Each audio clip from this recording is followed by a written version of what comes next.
DNA news Nashik, शोध सत्याचा।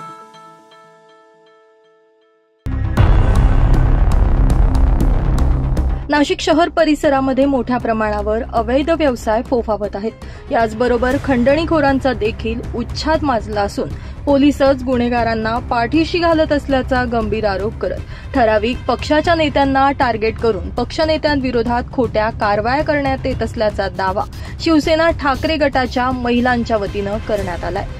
दरम्यान या कारवाया त्वरित थांबविण्यात याव्या, अन्यथा रस्त्यावर उतरू असा सूचनाबद्ध इशारा देखील पोलीस प्रशासनाला देण्यात आलाय।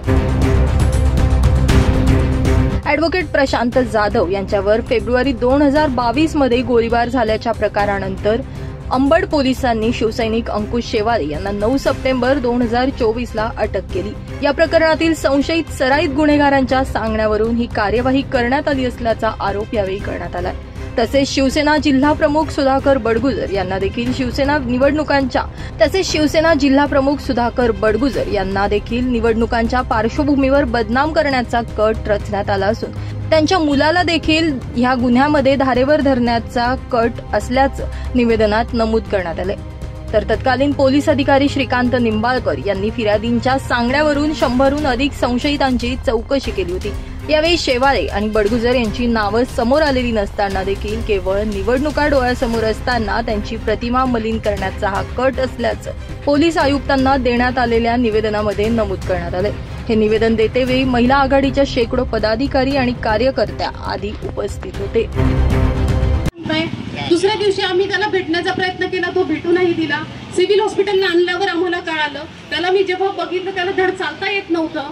तो एवढा फिट अँड फाईन असणारा मुलगा, जर तुम्ही रात्रीतून त्याला एवढं काय मारलं तुम्ही की तो स्वतःच्या पायावर चालू शकत नव्हता।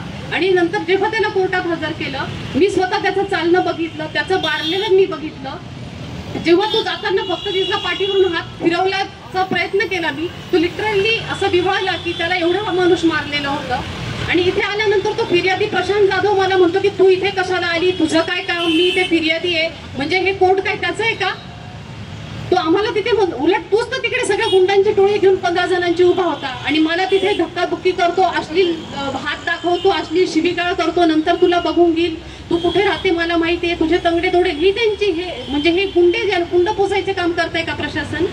माझे म्हातारे आई वडील ते इथे येऊ शकत नाही, ही सगळी अवस्था त्यांच्या मुलाची, ही काय चाललेली प्रोसेस ते बघू शकत नाही, म्हणून मी इथे आहे।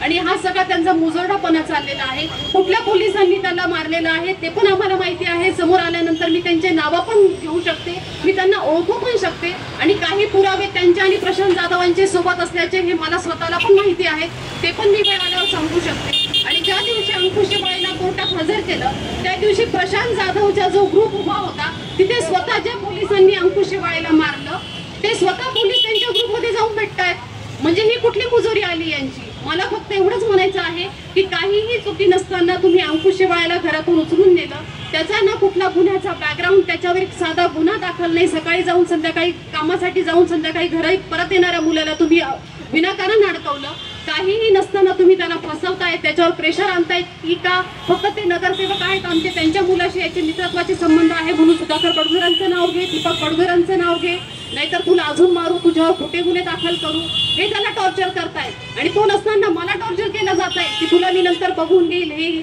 ही कुठली मुजोरी आली यांची? मला फक्त माझ्या भावाला, आम्हाला सगळ्यांना न्याय मिळावा याच्यासाठी मी आलेली आहे।